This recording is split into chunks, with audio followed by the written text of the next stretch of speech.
পাকিস্তানে ভারতের ক্ষেপণাস্ত্র হামলা, নিহত ৮, পাল্টা গোলাবর্ষণে ৩ ভারতীয় নিহত, ৫টি যুদ্ধবিমান ভূপাতিত করার দাবি পাকিস্তানের।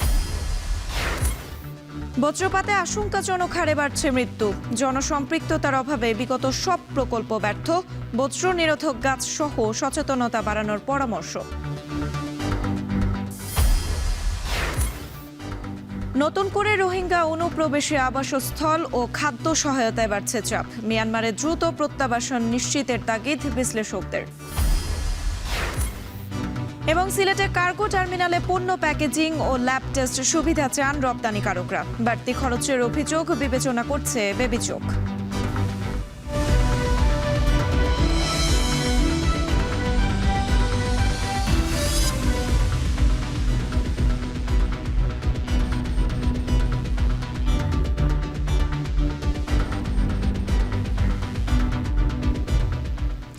স্বাগত এখন বাণিজ্যে, পুরো আয়োজন জোরের সঙ্গে আছে আমি সুমাইরা। ফের রক্তক্ষয়ী সংঘাতে ভারত পাকিস্তান, মধ্যরাত থেকে পাল্টাপাল্টি হামলায় দুই দেশের অন্তত 11 মানুষের প্রাণ গেছে। ভোররাতে পাকিস্তানে ক্ষেপণাস্ত্র ছুড়ে অপারেশন সিন্দুর পরিচালনা করে ভারত। জবাবে শ্রীনগরে গোলাবর্ষণ সহ কিছু সামরিক অবকাঠামো ও ভারতীয় 5টি যুদ্ধবিমান ভূপাতিত করার দাবি করে পাকিস্তান বাহিনী। যুদ্ধ আতঙ্কে দুই কাশ্মীর, পাকিস্তানের ইসলামাবাদ ও পাঞ্জাবে শিক্ষা প্রতিষ্ঠান এবং দুই দেশেরই কিছু জায়গায় বাণিজ্যিক বিমান চলাচল বন্ধ রয়েছে। নুসরাত কামালের প্রতিবেদন। রাতের আঁধার ছিঁড়ে ফের কাঁপল ভূস্বর্গ কাশ্মীর। অবশেষে যুদ্ধে জড়িয়েই পড়ল দক্ষিণ এশিয়ার দুই পরাশক্তি। উপত্যকার পাকিস্তানি অংশে বুধবার প্রথম প্রহরে রাত 1:45টার দিকে হামলা চালায় ভারতের সশস্ত্র বাহিনী। আজাদ কাশ্মীর সহ পাকিস্তানের 9টি এলাকায় একযোগে হামলার দাবি নয়াদিল্লি করলেও ইসলামাবাদ বলছে হামলা হয়েছে 3টি স্থানে। ভারতের এই হামলাকে কাপুরুষোচিত আখ্যা দিয়েছে পাকিস্তান। আজ রাত বুজদিল भारत ने पाकिस्तान पर बिला इश्तियाल जाहरियत की है और मासूम लोगों को टारगेट किया है। पाकिस्तानी अफवाज पाकिस्तान के अवाम की भरपूर हमायत से इस वक्त दुश्मन की इस जारियत का मुकम्मल और भरपूर जवाब दे रही है और इसको इस जारियत का मुंह तोड़ जवाब दिया जाएगा। পেহেলগাম সন্ত্রাসী হামলার প্রতিক্রিয়ায় 15 দিন পর অপারেশন সিন্দুর নামের এই অভিযান ভারতের। নয়াদিল্লির দাবি, যেসব স্থান থেকে সন্ত্রাসী হামলার পরিকল্পনা ও নির্দেশনা আসত, কেবল সেসব স্থানেই আক্রমণ চালানো হয়েছে। হামলা হয়েছে নিষিদ্ধ ঘোষিত জৈশ-ই মোহাম্মদের 4টি, লস্কর-ই-তাইয়েবার 3টি এবং হিজবুল মুজাহিদিনের 2টি আস্তানায়। সেনা, নৌ ও বিমান সহ 3 বাহিনীর সমন্বিত অভিযান অপারেশন সিন্দুর সফল দাবি করে জানানো হয় পাকিস্তানের সামরিক স্থাপনা এড়িয়ে হয়েছে অভিযান।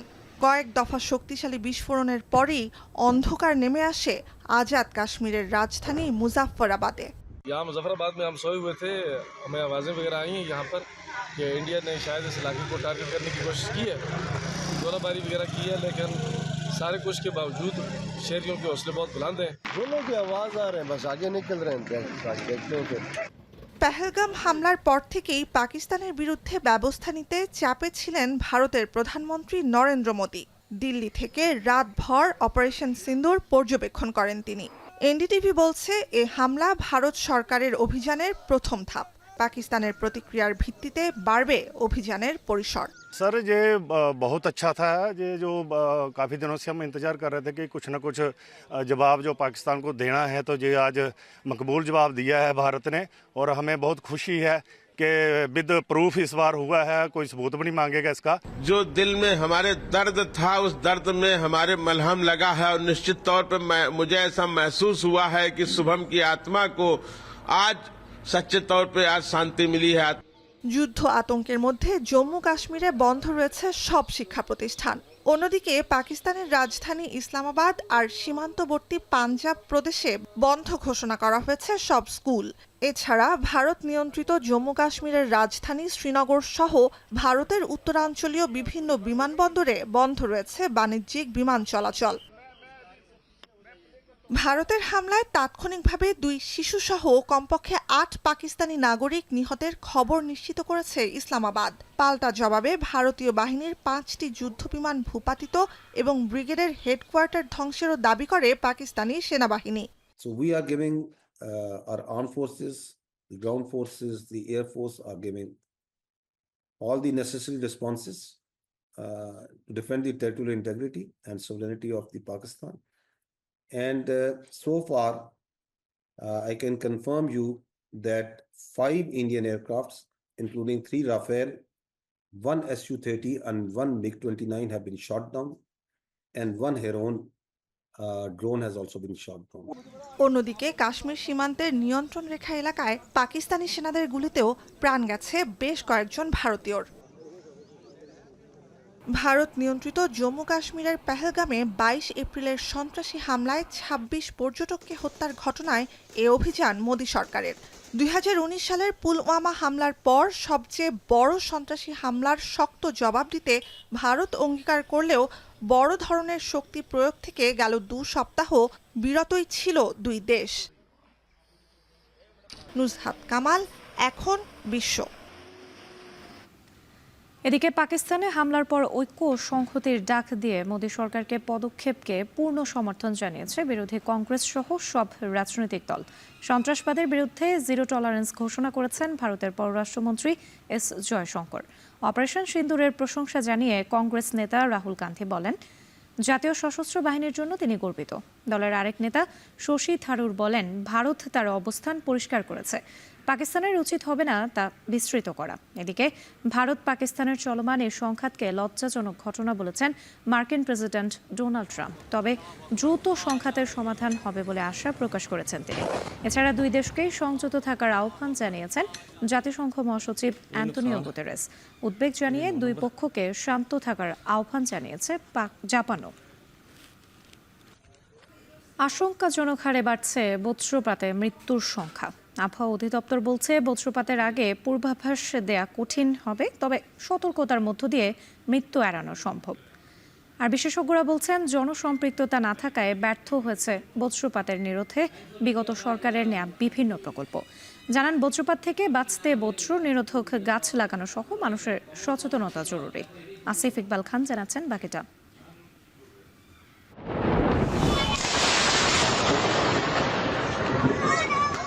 28 এপ্রিল কুমিল্লার বরুড়া উপজেলার পয়ালগুচ্ছ গ্রামে কৃষি জমিতে ঘুড়ি উড়াতে গিয়ে বজ্রপাতে প্রাণ হারায় জিহাদ ও ফাহাদ নামের 2 কিশোর। গুরুতর আহত হয় আবু সুফিয়ান নামের আরেক শিশু।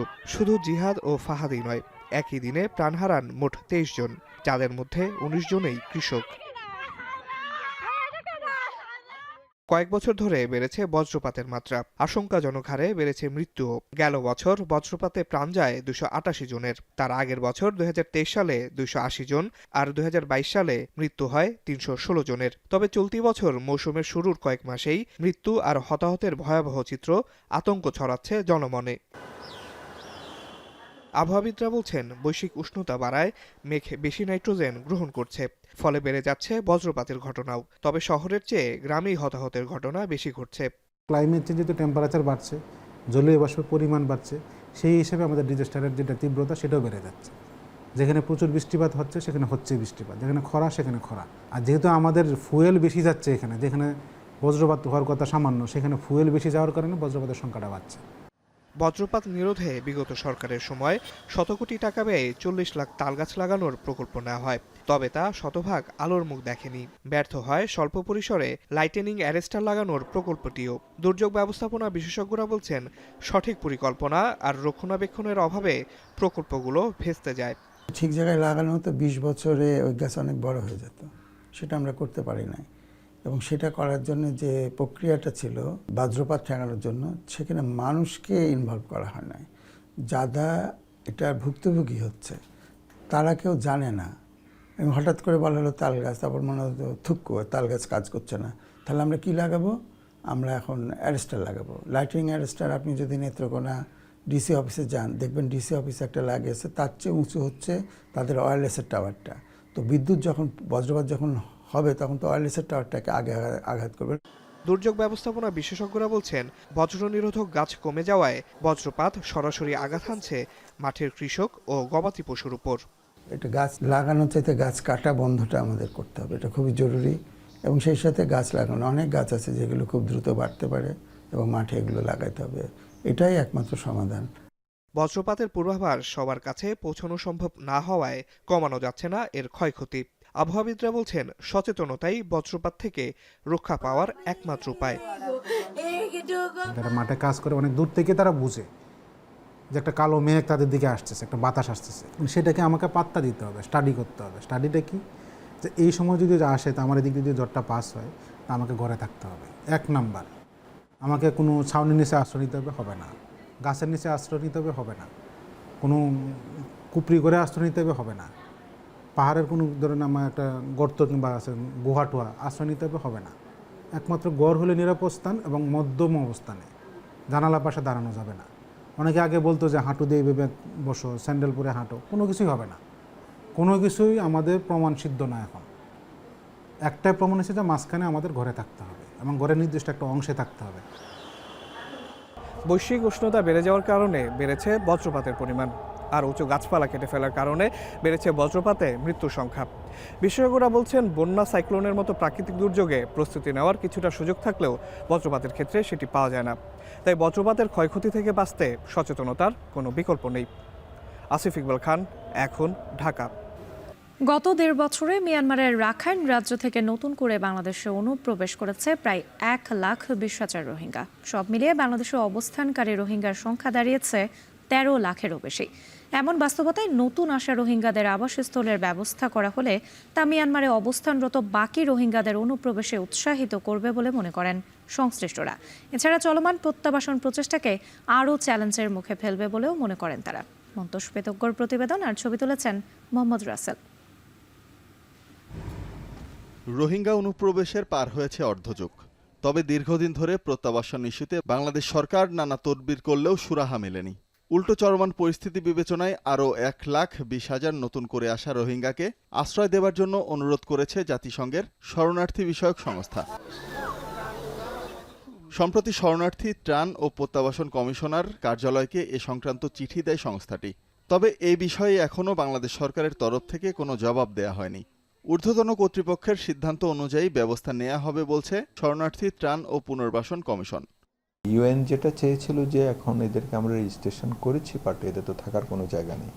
এরা অনেক দিন ধরে বিভিন্ন আত্মীয় স্বজনের বাড়িতে আছে, তো এদের জন্য আবাসনের ব্যবস্থা করা দরকার। তো আমরা ওদেরকে বলেছি যে তোমরাও দেখতে পাচ্ছ যে আমাদের তো জায়গা নেই, আমরা সেরকম একটি সম্মতি দিয়েছি, এগুলো তোমরা যেখানে যেখানে পারো সেখানে করো। এই অবস্থা হয়েছে। উখিয়া ও টেকনাফের 33টি আশ্রয় শিবিরে চ্যালেঞ্জ নিয়ে বসবাস করছে প্রায় 13 লাখ রোহিঙ্গা। এ অবস্থায় নতুন অনুপ্রবেশকারীদের জন্য বাসস্থানের ব্যবস্থা করা হলে তা মিয়ানমারে অবস্থানরত বাকি রোহিঙ্গাদেরকে বাংলাদেশে আসতে উৎসাহিত করবে। এছাড়া চলমান প্রত্যাবাসন প্রক্রিয়াকে আরও চ্যালেঞ্জের মুখে ফেলবে বলে মনে করছেন সংশ্লিষ্টরা। বিজিপি এবং ওখানে আর একটা যদি আনঅফিশিয়ালি সেটেলমেন্ট করে, যদি অনুপ্রবেশটা বন্ধ করে, তাহলে আমাদের জন্য ভালো, কারণ আমাদের এখানে কিন্তু এটা একটা কনজেস্ট হয়ে যাচ্ছে। সুতরাং সেই বিষয়ে আমাদের একটু লক্ষ্য রাখার দরকার। মানবিক কারণে হয়তো ওরা ঢুকছে, বাংলাদেশ গভর্নমেন্টও সফটলি ওদেরকে এনকারেজ করছে। সুতরাং সব কিছু মিলে আমি মনে করি এটাকে বন্ধ করা উচিত। অতীতের রাজনৈতিক সরকার রোহিঙ্গা প্রত্যাবাসনে ব্যর্থ হলেও বর্তমান অন্তর্বর্তী সরকারের প্রধান ডক্টর ইউনূস বিশ্বব্যাপী পরিচিতি ও তার ইমেজকে কাজে লাগিয়ে দ্রুত প্রত্যাবাসন নিশ্চিত করতে সক্ষম হবে বলে মনে করেন ঢাকা বিশ্ববিদ্যালয়ের আইন বিভাগের সাবেক অধ্যাপক। এই লোকগুলি যাওয়ার পরে আন্তর্জাতিক মহলের দৃষ্টি এই লোকদের প্রতি আসবে এবং আমাদের কাছে যে সাহায্যটা আসতো সেই সাহায্যটা আমাদের মাধ্যমেই তাদের কাছে যাবে। আমি চাইব যে এটা একটা বাফার স্টেট হিসেবে কাজ করুক, তাইলে আমরা আমাদের স্বার্থ অধিকভাবে রক্ষণাবেক্ষণ করতে পারবো। 2017 সালের 25 আগস্টের পর থেকে কয়েক ধাপে বাংলাদেশে অনুপ্রবেশ করেছে 13 লাখ রোহিঙ্গা। মিয়ানমারের রাখাইন রাজ্য বর্তমানে আরাকান আর্মির নিয়ন্ত্রণে থাকলেও সম্প্রতি 1,80,000 রোহিঙ্গাকে ফেরত নেবার যোগ্য হিসেবে চিহ্নিত করেছে দেশটির সরকার। যদিও গত 7.5 বছরে একজন রোহিঙ্গাকেও ফিরিয়ে নেয়নি দেশটি। এখন কক্সবাজার। সিলেটে কার্গো টার্মিনাল চালুর মধ্য দিয়ে ব্যবসা বাণিজ্যের নতুন দ্বার উন্মোচিত হয়েছে বলে জানান স্থানীয় ব্যবসায়ীরা। তবে টার্মিনালে প্যাকেজিংয়ের ব্যবস্থা ও ল্যাব টেস্ট সুবিধার অভাবে ব্যবসায়ীদের বাড়তি খরচ হচ্ছে। তাই যত দ্রুত সম্ভব এই সুবিধা চালুর দাবি তাদের। যদিও বাংলাদেশ বেসামরিক বিমান চলাচল কর্তৃপক্ষ বলছে বিষয়টি গুরুত্ব দিয়ে বিবেচনা করছেন তারা। গুলজার আহমেদের প্রতিবেদন আর ছবি তুলেছেন সেলিম মিয়া। গত ২৭ এপ্রিল সিলেট ওসমানী আন্তর্জাতিক বিমানবন্দরে এয়ারবাস ৩৩০-৩০০ মালবাহী বিমানটিকে ওয়াটার ক্যানন স্যালুটের মাধ্যমে বরণ করে নেয় বাংলাদেশ সিভিল এভিয়েশন কর্তৃপক্ষ। সেদিনই দেশে উৎপাদিত ৬০ টন তৈরি পোশাক নিয়ে স্পেনের উদ্দেশ্যে উড়াল দেয় বিমানটি, যা সিলেটে ব্যবসায়ীদের জন্য স্মরণীয় একটি দিন। সিলেট থেকে কার্গো টার্মিনালের আনুষ্ঠানিক যাত্রা শুরু হলেও এখনই সেই সুবিধা নিতে পারছেন না স্থানীয় ব্যবসায়ীরা, কারণ এখনও চালু হয়নি ল্যাব টেস্ট ও প্যাকেজিং ব্যবস্থা। ফলে স্থানীয়ভাবে উৎপাদিত পণ্য, ফল, কাঁচামাল, ক্ষুদ্র ও কুটির শিল্পের চাহিদা ইউরোপে থাকলেও মানদণ্ড নির্ধারণ প্রক্রিয়া না থাকায় আপাতত রপ্তানি থেকে বঞ্চিত হচ্ছেন তারা। ব্যবসায়ীরা জানান, সংশ্লিষ্ট কর্তৃপক্ষের উচিত দ্রুত প্যাকেজিং সুবিধা ও ল্যাব টেস্টিং ব্যবস্থা চালু করা, যাতে সিলেট থেকে সরাসরি রপ্তানি কার্যক্রম শুরু করা সম্ভব হয়। এখানে ল্যাব এবং আমাদের প্যাকেজিং হয়ে গেলে কস্টিংটা কমে যাবে।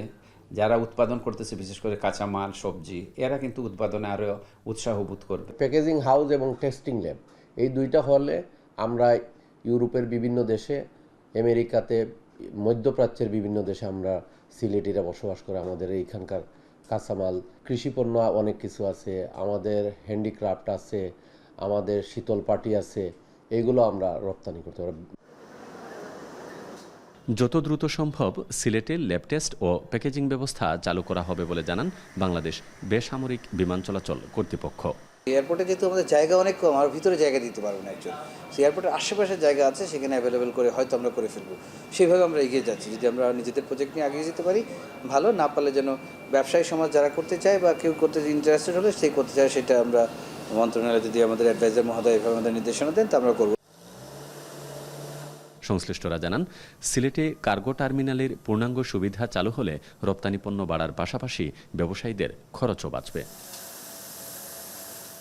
গুলজার আহমেদ, এখন সিলেট।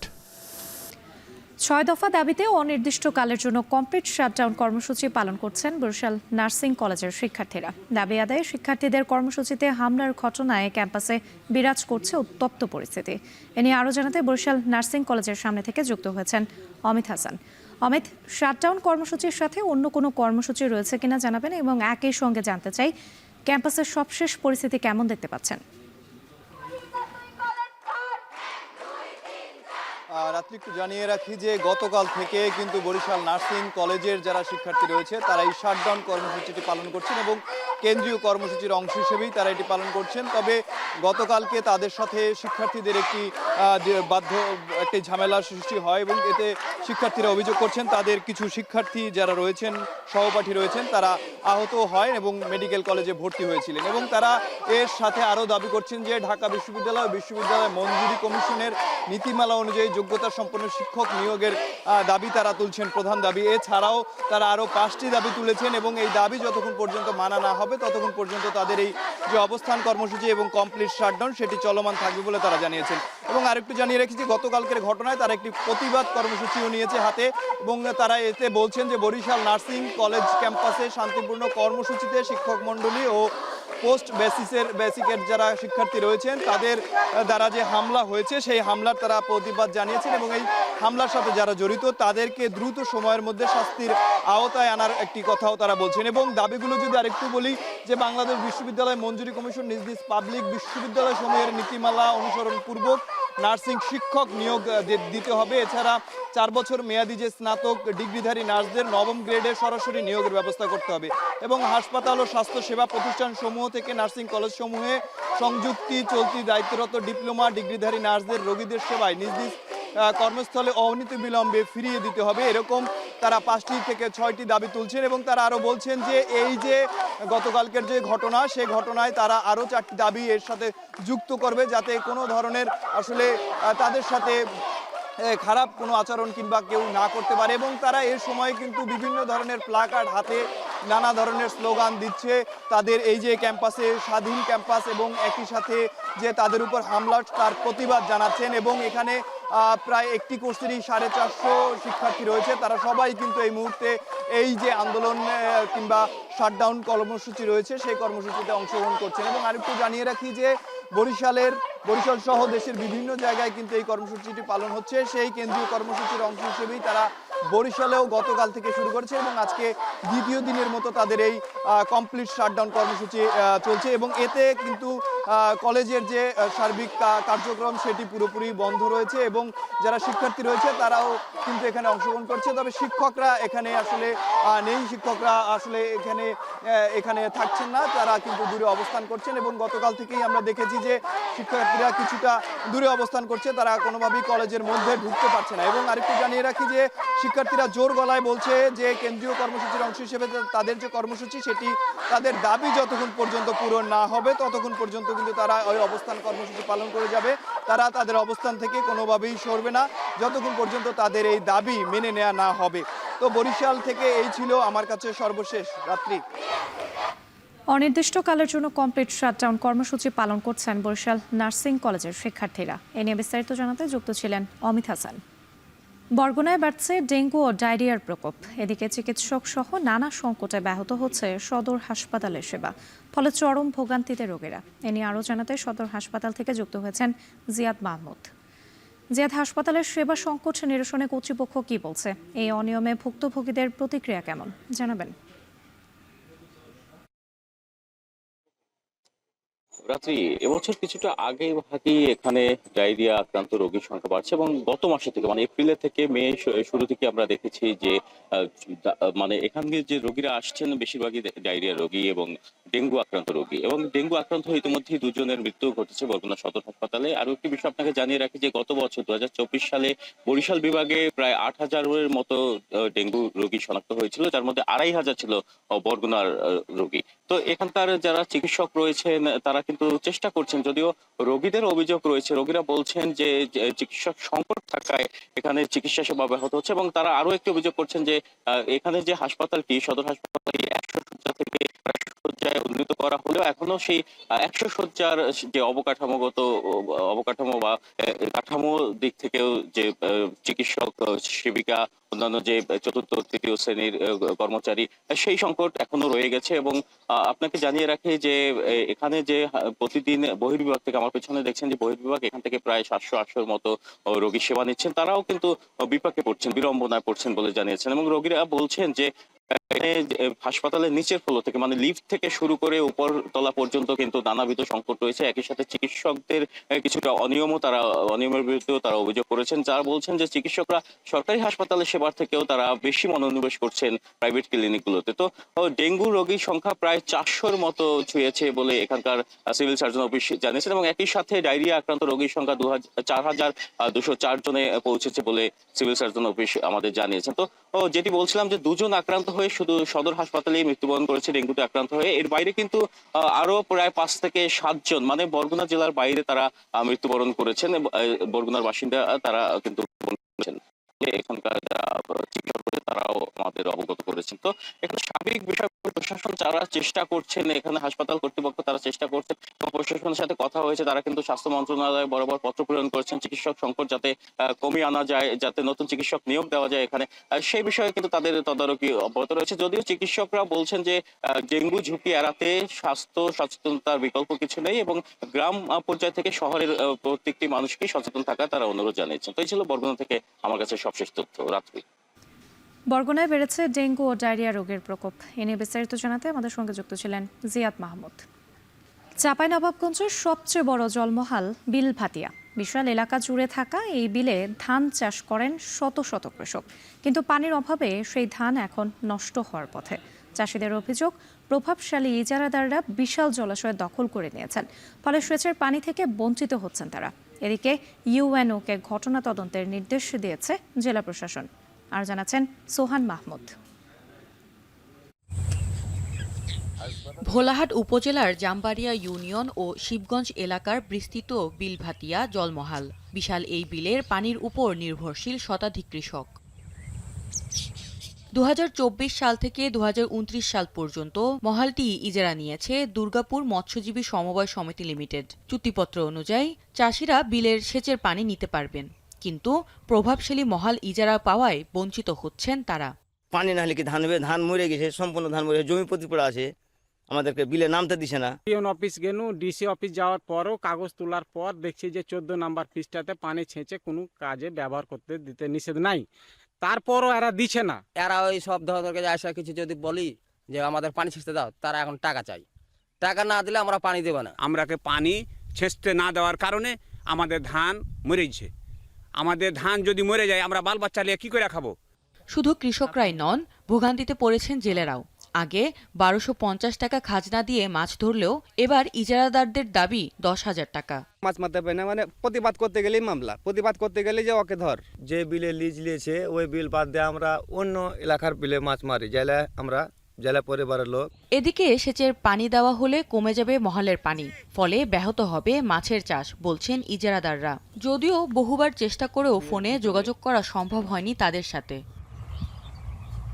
চাষিদের সেচের পানি দিলে বিল শুকিয়ে যাওয়ার সম্ভাবনা আছে কিনা তদন্ত করা হচ্ছে বলে জানান এই কর্মকর্তা। বিলে যতটুকু পানি আছে ততটুকু পুরাটাই সেচ করলে পুরাটাই শুকায় যাবে কিনা। আসলে বিল শুকায়ে যে একটা ওয়াটার বডি থেকে আমরা যদি পুরা শুকায় দিই, সেখানে যে ইকোসিস্টেমটাও ধ্বংস হয়ে যায়। বিলের তলা শুকাইলে ইকোসিস্টেম ধ্বংস হবে, আমাদের যে দেশীয় ইন্ডিজেনাস যে সমস্ত মাছ সেগুলোও ধ্বংস হওয়ার একটা সম্ভাবনা থেকে যায়। 40 জন কৃষকের অভিযোগের ভিত্তিতে বিষয়টি ইউএনওকে তদন্তের নির্দেশ দিয়েছে জেলা প্রশাসকের কার্যালয়। তবে এ বিষয়ে পাওয়া যায়নি জেলা প্রশাসকের কোনো বক্তব্য। এমনকি কার্যালয়ে একাধিকবার গিয়েও দেখা পাওয়া যায়নি তার।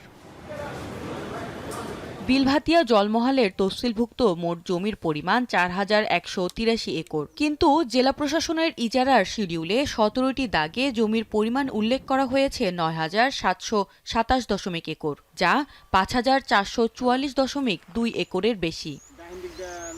চাঁপাইনবাবগঞ্জ এখন। মেহেরপুরে সড়কের পাশে থেমে থাকা ডাম্প ট্রাকে মাইক্রোবাসের ধাক্কায় 3 জন নিহত হয়েছেন, আহত হয়েছেন আরও 4 জন। মধ্যরাতে মেহেরপুর কুষ্টিয়া আঞ্চলিক মহাসড়কের শুকুরকান্দি এলাকায় এই দুর্ঘটনা ঘটে। পুলিশ জানায়, রোগী ও স্থানীয়রা কয়েকজন যাত্রী নিয়ে কুষ্টিয়া মেডিকেল কলেজ হাসপাতালে যাচ্ছিল মাইক্রোবাসটি। পথে শুকুরকান্দি এলাকায় মহাসড়কের পাশে থেমে থাকা ডাম্প ট্রাকে ধাক্কা দেয় মাইক্রোটি। এতে চালকসহ 8 জন গুরুতর আহত হন।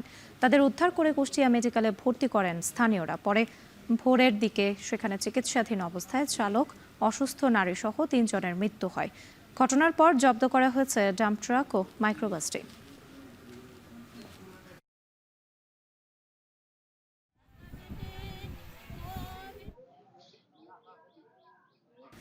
বটপাকুড় গাছের ছায়া বসে পথিকের ক্লান্তি দূর করার কথা সবারই জানা, তবে গাছ দুটি আরেকটি কারণেও বেশ পরিচিত।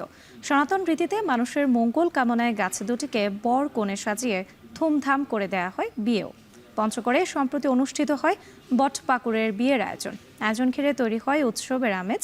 লুৎফর রহমান জানাচ্ছেন বাকিটা।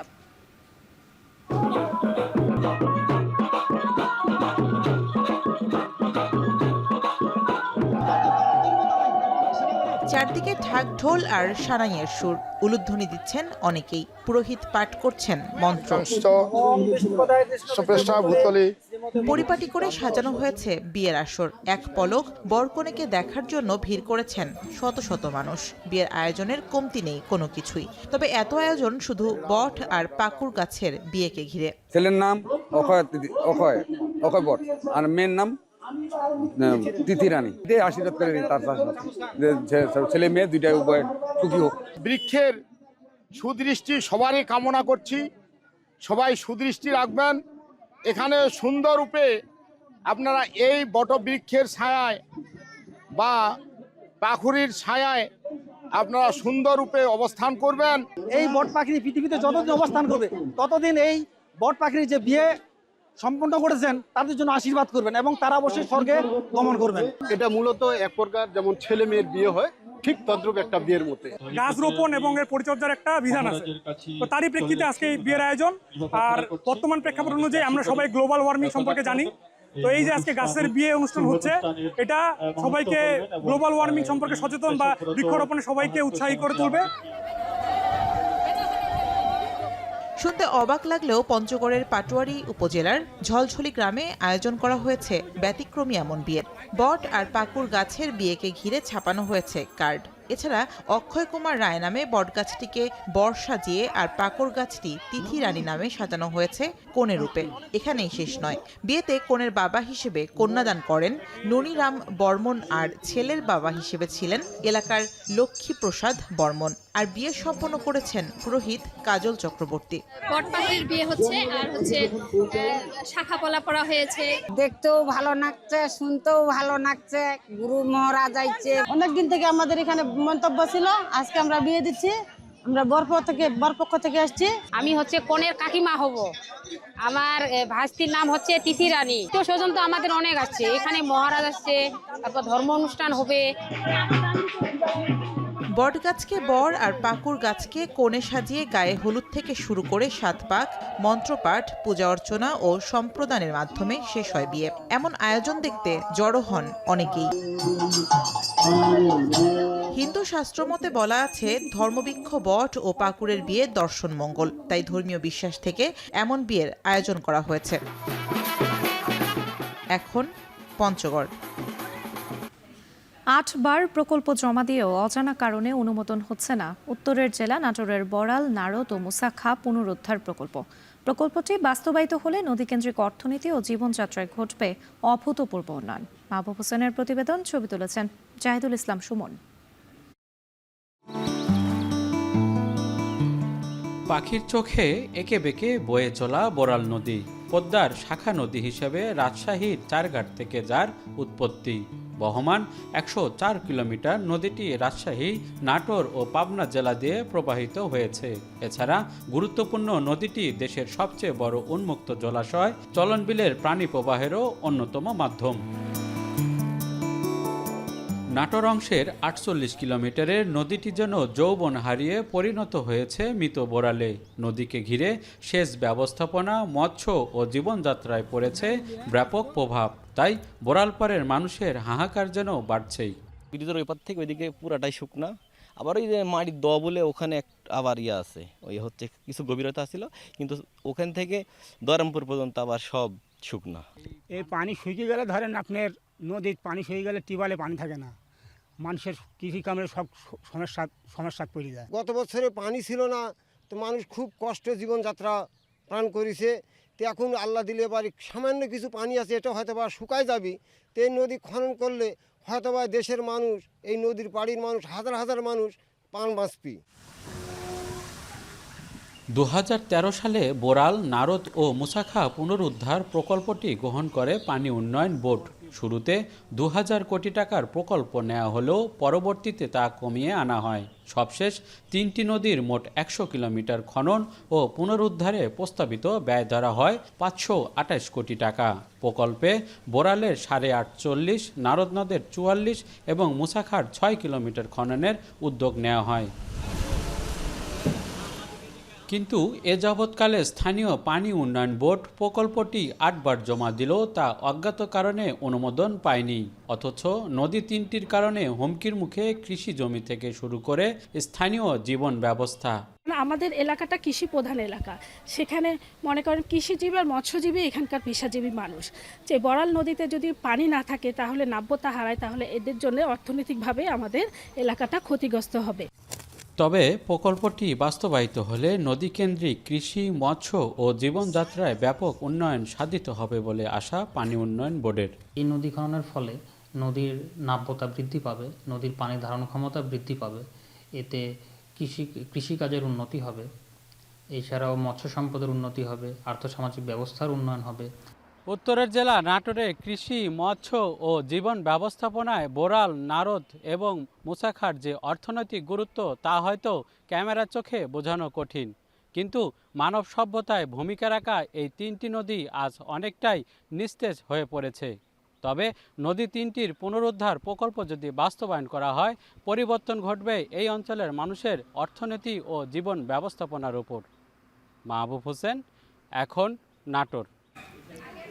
বিগত 2 বছরে 37 ওয়ানডে খেলে মাত্র 11টিতে জয় পেয়েছে বাংলাদেশ, যার প্রভাব পড়েছে আইসিসি র্যাঙ্কিংয়ে।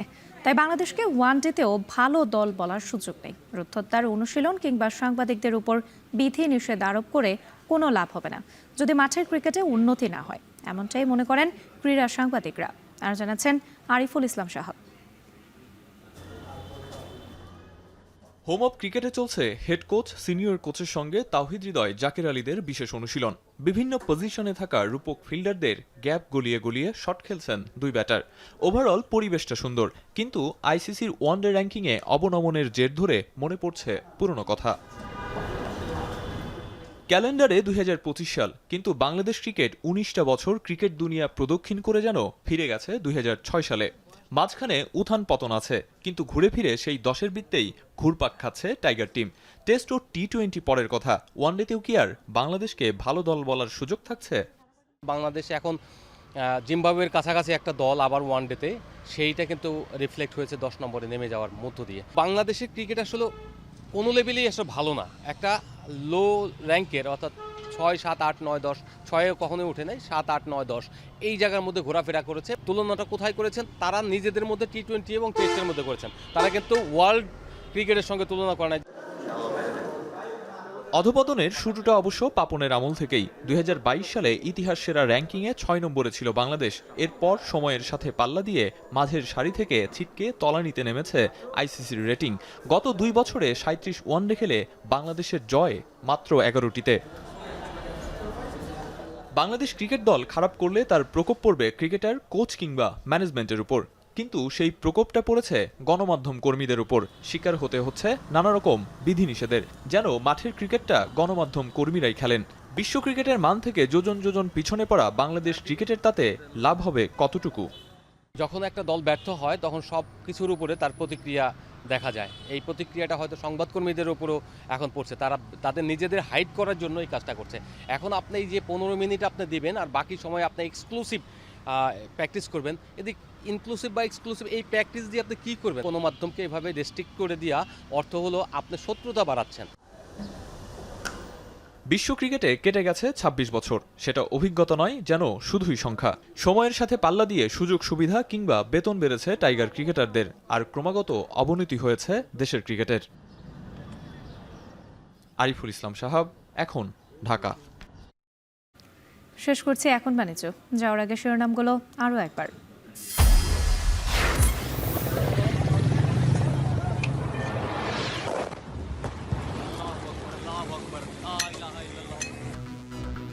পাকিস্তানে ভারতের ক্ষেপণাস্ত্র হামলা, নিহত 8, পাল্টা হামলায় 10 ভারতীয় নিহত। 5টি যুদ্ধ বিমান ভূপাতিত করার দাবি পাকিস্তানের।